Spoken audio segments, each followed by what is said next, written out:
Once again, welcome to the Garden of God.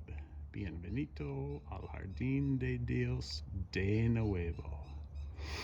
September 16th, 2021. I'm about to prune my stone fruits, giving them a summer pruning and a little bit on my citrus. So I wanted to do just a little bit of a documentation here just before I do some pruning, just where we're at. We got through the summer. It was a decent summer. It's not bad compared to last summer. We had some temperatures over 115, maybe 118, but they didn't last long. And it was a lot of the summer we were running below normal, and we had above normal rainfall. So everything went really well here. My young trees did not get hurt. I lost one peach, but it wasn't due to the heat. And everything is actually 95% of everything here is doing really well. So here's a kind of a scan of everything. And like I said, I'm gonna do a summer pruning today of all of my stone fruits. And the citrus, you don't want to prune your citrus, but I'm just gonna take out any crossing branches I find, and that's about it. You want your citrus to grow out and down and protect its trunks, and so you don't have to paint them or wrap them. And but the stone fruit definitely need a pruning to establish their shape at this point and what they're going to look like for forever. So, but I'm figured everything's gotten so huge here. These two moringas in particular, the third one as well, but the moringas are just going crazy here, and that's what I need. I need those shade trees, and just the trunks are just huge on these things. So we have, starting on this side where all the citrus is, we have a LSU tiger is just flourishing. That thing's about nearly 5 feet tall now. Just went in a few months ago, and it's just going crazy with growth. Pixie mandarin, Fremont tangerine, Marseille black, MBVS, growing like a weed. And oh, and by the way, I've already been harvesting figs off of the LSU tiger, and there's a couple that are almost ready. Ooh, yeah, there's one. No, one's ready to go. We'll get that one later. I've been harvesting off the Marseille black, and behind it is an Olympian. I've been harvesting off that one as well. W. Murcutt tangerine, Tango mandarin, Satsuma is hanging in there. Satsuma mandarin, it's had a rough go of it, but it's alive, it's healthy. I think it's going to make it. Wasn't sure there for a while. Now here's one I'm going to be pruning today, and just look at, I mean, this is the peachy keen, and you can see why I need to prune it. It's just so much vigorous growth in there. It's got to be, that center's got to be hollowed out and opened up, and establish which are going to be the primary branches on the bottom. And again, that's the Olympian, don't want to miss that. And so this is one of those that I pugged in the spring or in the winter. And you can see here where I cut it. They all got cut at about kneecaps, called it pugging or kneecapping, at about knee height, 22 to 24 inches. And so, and they've responded super well, but they do need to be thinned out now. So I want to get a little documentation before we do that. And here's the same thing. This Galaxy white peach, donut shaped peach, cut off knee height roughly. Yeah, roughly knee height. and we'll be thinning that out a little bit. That one doesn't need much, but it needs something. It's honey mandarin. Washington maple is doing really, really well. Hopefully we're going to get some decent oranges off this one. Starting in about 2 months. And here we have another one. We'll get some work today. Flavor Delight Aprium. This is the Algerian Tangerine. Over here we have the Cara Carinatum. We got some fruit set on this guy. Not a lot, but we'll get something off that. Behind that is one that will get touched today. Is the Eva's Pride Peach. This is the Kino Mandarin. And that is this is a star right here. This guy is just a really great shape, really growing prolifically, beautiful, just looking beautiful. That is the Mineola Tangelo. And again, that's the Florida Prince that died. We'll replace that with something. I haven't decided yet. Behind it is the Gold Nugget Mandarin. This is the blood orange that I have now protected from. I assume it's rabbits. I don't know what it is about this blood orange. These rabbits have plenty of things to eat of my fruit trees that are close to the ground, but this is the only thing they seem to like. They've come through a couple of times and attacked it, and strangely enough, they're nice enough to leave a few leaves behind, so it hasn't been killed completely. But anyway, seems to be the only thing they like to eat. LSU Scott's Black Fig, just sitting there growing. This is one of my outliers that's not doing great. Here's the 3 figs in one hole. Cadota, Peter's Honey, and down below here is the Blackjack Dwarf. So the Cadota's putting on from fruit set. I did have fruit set earlier in the year, but everything dried up, shriveled, and fell off. I'm not sure, I don't know, but I something about this hole, I know it dries out faster than anything else. I've established that.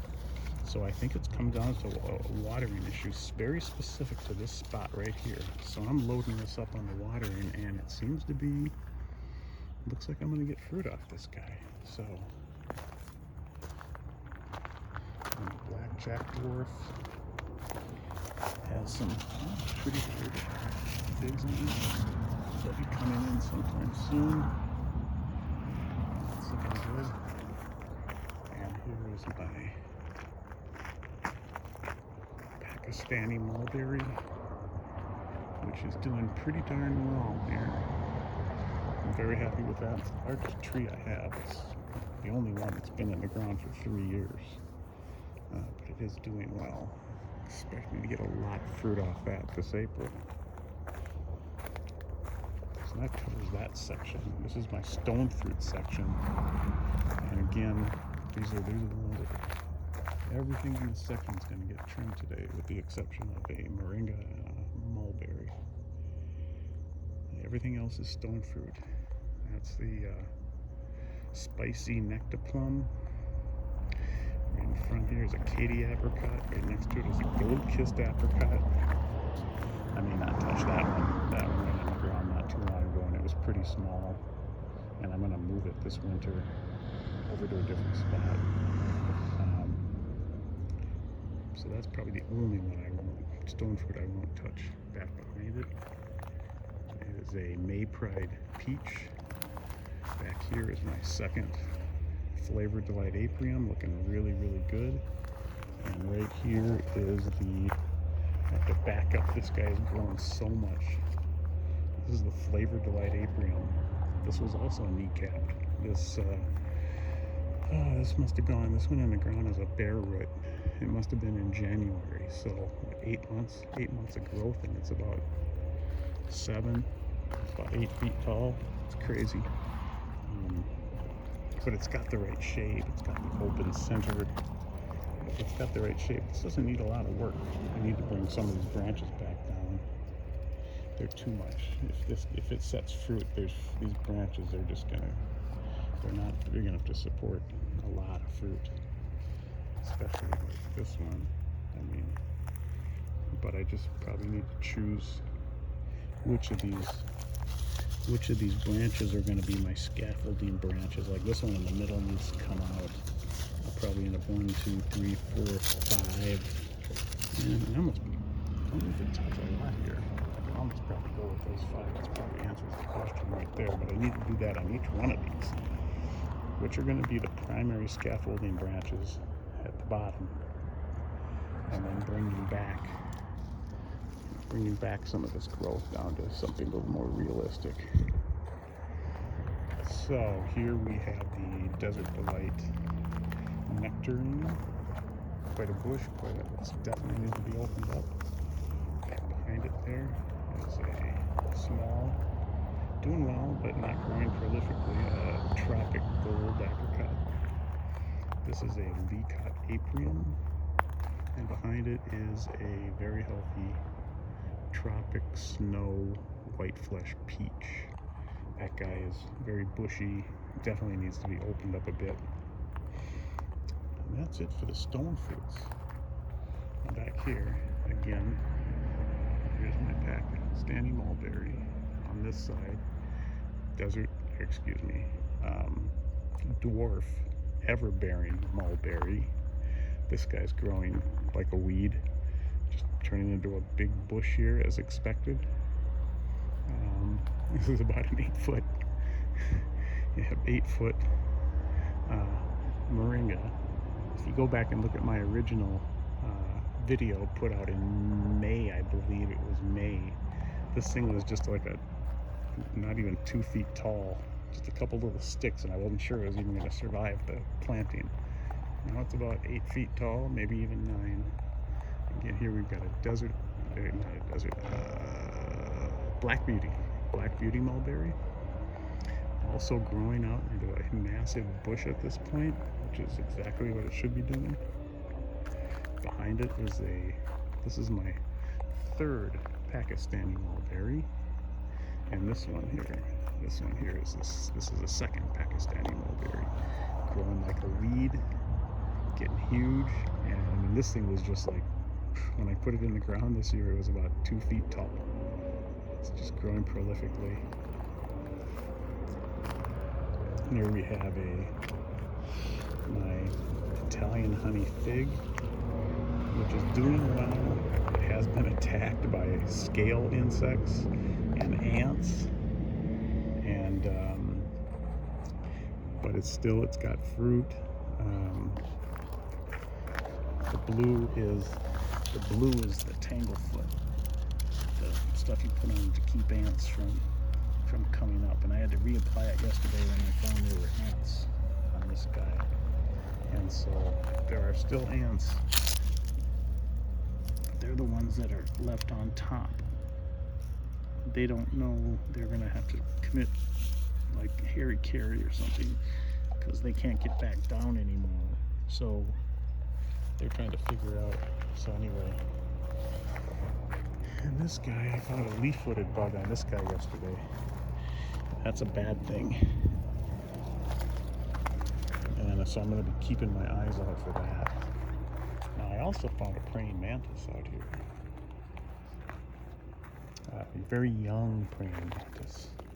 Saw it 2 different times, and now I haven't seen it lately, so I really would like to have some praying mantises out here.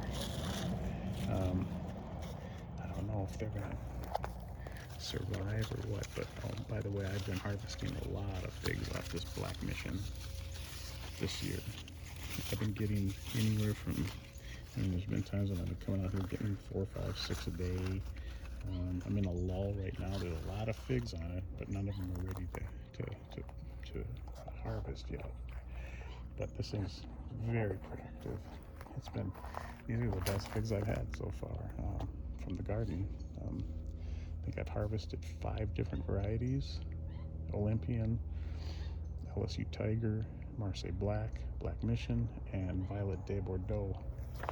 And I think it's mostly because my trees are so young that all of those more exotic varieties, other than the Black Mission, have been good, but not great. The Black Mission has been downright great. Some of the Black Mission figs, especially in the second main crop, I'm getting a second main crop now, and they have been just crazy good. I've never had such a good Black Mission fig before in my life. Here we got an improved brown turkey. This is my 3rd Black Mission. This was just a tiny one that went in the ground this year. Again, the Black Missions are all intended to be rootstock for grafting. This is a Texas everbearing, has 1 single fig on it. It's been on there for a really long time. This is a Shangri-La mulberry. This is a Chinese elm. This is my Hana apple, very healthy. I may touch it today too in the pruning. I haven't decided exactly what I want to do with this one yet.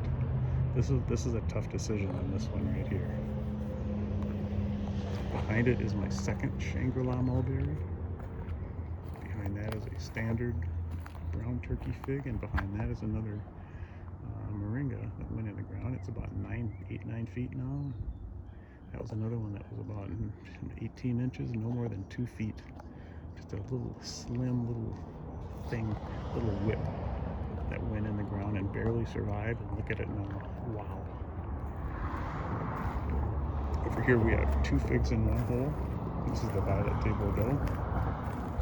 And I have been harvesting off of it this year. Oh, there we go.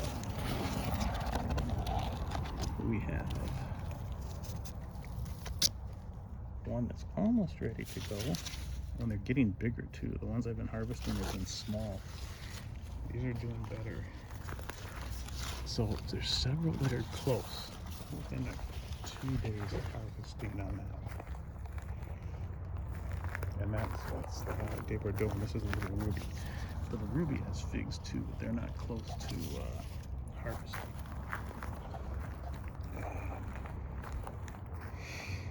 We have the LSU purple. No figs on that guy. My Tiger Panache. No figs on that one. This one's really frustrating because I want Tiger Panache figs and I'm not getting them. So I may put a second one of these in the ground or do some grafting of this one.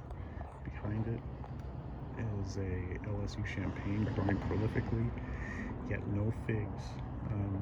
I pinched it to see if I could force some figs, and I haven't seen anything. That was about a month ago. I haven't seen anything as of yet. Behind that little one in the container is Socorro Black. That has 3 figs on it. I don't know if they're going to be any good, but it's a tiny little tree in a container, but it's healthy and producing. Behind that's a Chicago Hardy. Also has figs on it. Nothing close to being able to harvest, but small figs, but that's expected. And then finally is this is actually my 3rd Black Mission. I have gotten a couple of figs off this one. This one's not producing nearly like my other one. Those both went in as 15 gallons about, this last spring or early or late winter. But this one's just not growing the same. But like I said, a couple of figs. I don't think there's any left now. This one's intended, I just got this in a spot here where I don't allow it to get really big. And it's going to be for grafting other varieties. Okay, so that's it. That's the state of everything. I'll probably do a quickie follow-up after I do all the pruning, so I have it documented what everything looks like after the pruning, and we go into before we get to winter dormancy. And that's it. Hope you enjoyed the video today. Thank you for watching.